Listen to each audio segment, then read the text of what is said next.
Bismillahirrahmanirrahim. Alhamdulillahi rabbil alamin. Wa bihi nasta'inu fi umuri dunya waddin. Amma ba'd. Assalamualaikum warahmatullahi ta'ala wabarakatuh. Magandang araw at kapayapaan po sa ating lahat. Atin pong tatalakayin ngayon ang tinatawag na kasal, na sa kasaysayan ang unang tao na nilikha ni Allah subhanahu wa ta'ala ay walang iba kundi si Adan o Adam alayhis salam. At mula sa kanyang tadyang sa kaliwang bahagi ay nilikha ni Allah subhanahu wa ta'ala ang kanyang asawa na si Hawa, na ang kahulugan ng salitang Hawa o ang pinanggalingang salitang Hawa ay dugo at laman na nagbibigay ng kapanatagan sa buhay. Si Allah subhanahu wa ta'ala ay kumuha ng isang tadyang mula sa kaliwang bahagi ni Adam alayhis salam at ginawa ni Allah subhanahu wa ta'ala na ito ay magkaroon ng laman habang si Adam alayhis salam ay natutulog. Ay nilikha ni Allah subhanahu wa ta'ala ang kanyang asawa na si Hawa o Eva mula sa kanyang baluktot na tadyang. Sa itong pinaka-upper part ng tadyang o buto dito sa dibdib, dito nagmumula o dito ang pinagmulan ng unang-unang babae na si Eva o Hawa, at siya ang naging asawa ni Adam alayhi salam. At ikinasal sila ni Allah subhanahu wa ta'ala, si Adam at saka si Hawa, ay binigyan sila ng kapanatagan sa isa't isa. Ang kasaysayang ito ay naiulat sa kitab ni sa Tafsir Ibn Kathir, Volume 1, page 197. So, ang pag-aasawa ay pinag-utos at ipinag-anyaya ng Propeta Muhammad sallallahu alaihi wasallam, at maging sa Quran ito ay nabanggit. At ito ay pinatunayan din ng ating mga scholars na sinabi ng Propeta Muhammad sallallahu alaihi wasallam mula sa hadith na isinalaysay ni Ibn Mas'ud, kalugdan nawa siya ni Allah subhanahu wa ta'ala. Ang sugo ni Allah subhanahu wa ta'ala ay nagsabi, "Ya magsarasabab min astata'a minkum falyanadzawaj فإنه أجد للسار وأحسن ومن لم يستطع فعليه بالصوم فإنه له وجاء." Muttafaq alay. Na ang nagriwaya si Imam Muslim at Imam Al-Bukhari.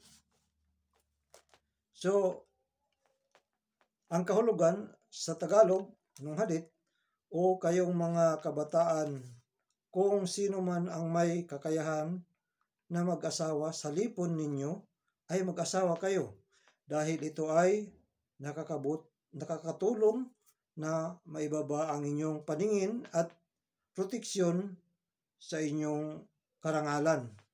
Ngunit, kung sino man ang walang kakayahan na mag-asawa ay inaatasan na mag-ayuno, at ito ay kanyang panangga sa kanyang pagnanasa." So, dito sa aya na ito ay ipinag-utos ng Propeta Muhammad sallallahu alaihi wasallam sa mga kabataan na mga kalalakihan na mayroon ng kakayahan na mag-asawa ay dapat ng mag-asawa. At sa Suratun Nisa, al-aya number 1, ay nabanggit din dito na ang pag-aasawa, na ang pagkakabanggit dito, ba'da a'udhu billahi minash shaitanir rajim, ya ayyuhan nasu taqu rabbukumul ladzi khalaqakum min nafsin wahida wa khalaqa minha zawjaha wa batha minhuma rijalan katsiran wa nisa wattaqullaha alladzi tasaaluna bihi wal arham innallaha kana 'alaikum raqiba. Na ang kahulugan sa salitang Tagalog, o sangkatauhan, katakutan ninyo si Allah subhanahu wa ta'ala na siyang naglikha sa unang tao. Mana ito ay si Adam alayhis salam. At kanyang ipinag-utos at kanyang sa isang tao na si Adam, at mula sa kanya ay nilikha niya ang kanyang asawa na si Eva, na mula sa kanyang dalawa ay dumami ang kalalakihan at kababaihan. So, sa talatang ito ay ipinag-utos,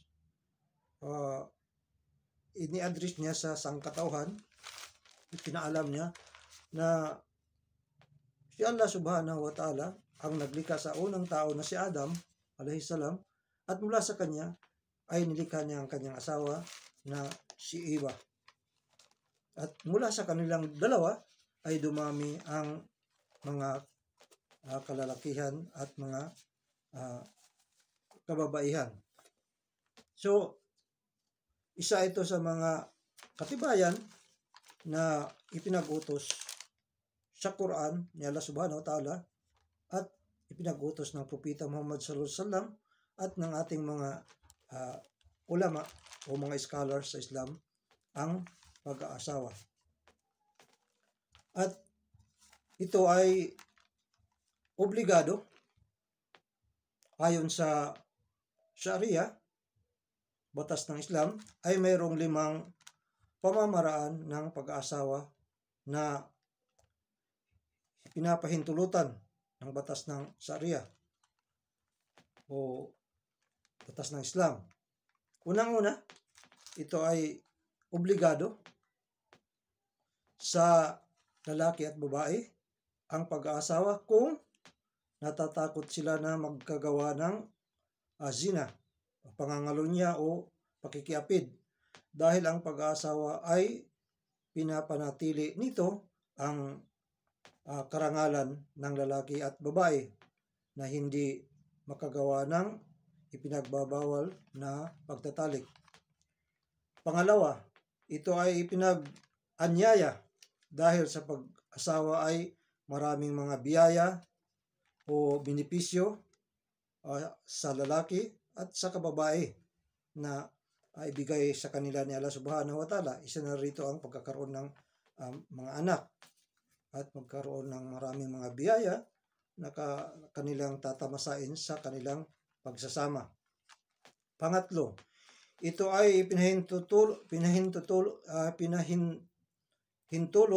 kahit sa mga matatanda. So, kahit ito ay matanda na, ipinahintulot ni Allah subhanahu wa ta'ala kung mayroon pang pagnanais nito, kung mayroon pang siyang sapat na kakayahan na ibigay ang pangangailangan ng kanyang magiging may bahay.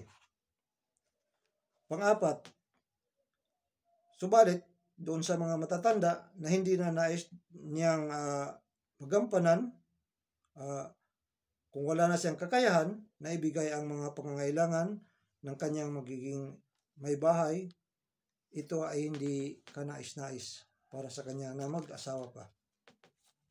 Panglima, ang pag-aasawa ay magiging bawal o haram sa isang Muslim na lalaki na nakatira sa isang bansa ng mga hindi mananampalataya. Lalong-lalo na ang na mayroong pangyayaring labanan o digmaan sa pagitan nila ng mga Muslim at saka mga hindi Muslim. Dahil ito ay mahigpit na ipinagbabawal, lalong-lalo na kung sa mga pinuno ng mga Muslim na mayroong tungkulin na pangalagaan ang sambayan ng Muslim upang hindi mapahamak ang kanyang mga nasasakupan o kasama na rito upang hindi mapahamak ang kanyang magiging mga anak o pamilya o magiging kamag-anak niya, part sa kanyang asawa o magiging kamag-anak din ng kanyang magiging asawa, upang yun ay hindi mapahamak dahil sa nangyayaring digmaan sa kasalukuyan. So, mayroon pang mga ipinagbabawal o haram na pag-aasawa. Isa na rito yung nangyayari sa ating panahon ngayon, yung lalaki kapwa lalaki ay nag-aasawahan. So, yung sodomia. Mayroon ding babae kapwa babae ay nagpapakasal. Sa relihiyong Islam ay ito ay mahigpit na ipinagbabawal, at sa pagkakaalam ko, maging sa ibang relihiyon, sa Christianity, ito ay bawal din.